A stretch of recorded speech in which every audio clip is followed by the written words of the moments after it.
Welcome to Pause on Purpose. I'm Pastor Paul. Thanks for joining us today.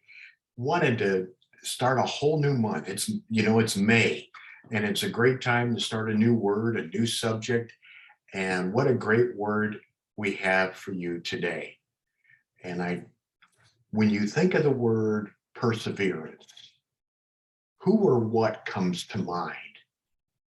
I think of great heroes, people that like George Washington and the winner of the Valley Forge, and on Christmas Day when they made that sneak attack to defeat the British on that battle. Or I think of the men who fought in the Battle of the Bulge. Those are the heroes that I think of. Who or what do you think of? Well, today we're talking about perseverance, and really the word perseverance is very simple. It means doing something despite the difficulty. Doing something despite the difficulty. It's never easy. It's never something that comes without an admission price, if you will. In fact, there's not only an admission price, but there's also a heavy cost sometimes when we persevere through things. It can be anything that costs us. Could be friends that say, hey, don't try to do this. It could be finances, it could be money. But when we persevere through things, God's word tells us if we persevere for the right things, there is great reward. And we're going to get to that. In fact, we've got at least 10 episodes coming to you this month on the rewards of perseverance and how much value and how significant God places on perseverance, because he knows we live in a tough world. It is full of sin. After all, he did live here.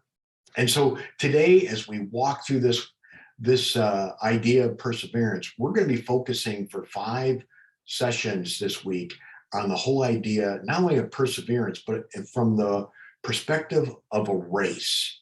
And I can't think of a better way to start than Hebrews chapter 12, verse 1.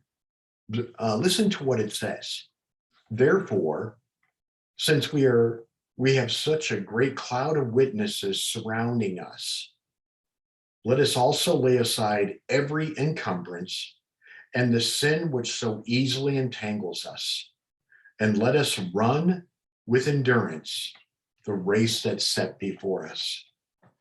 There's a few things there that help us understand how to run the race. And that is, first of all, realize the people that have gone before us. Chapter 12 of Hebrews follows chapter 11, obvious statement, right?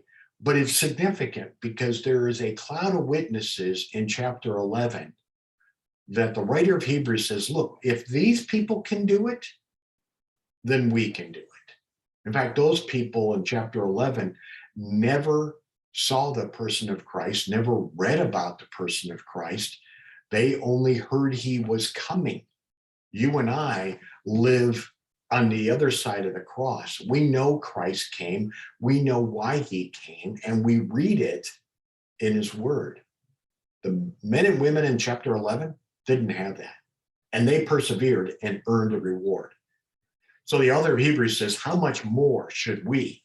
So he says to run the race with these things in mind, lay aside encumbrances. These could be good things. Just lay them aside. And the sin, those things, lay those aside. And then run with endurance the race that God set before us. Sounds simple, but beloved, each and every day, we've got to lay aside the things that entangle us, that keep us from our perspective and our focus on Christ. And today, beloved, God's calling you and me to run the race. So don't lose perspective. Don't lose focus. Run the race that God has set for you. And we'll see you next time. Until then, go with God, because he goes with you.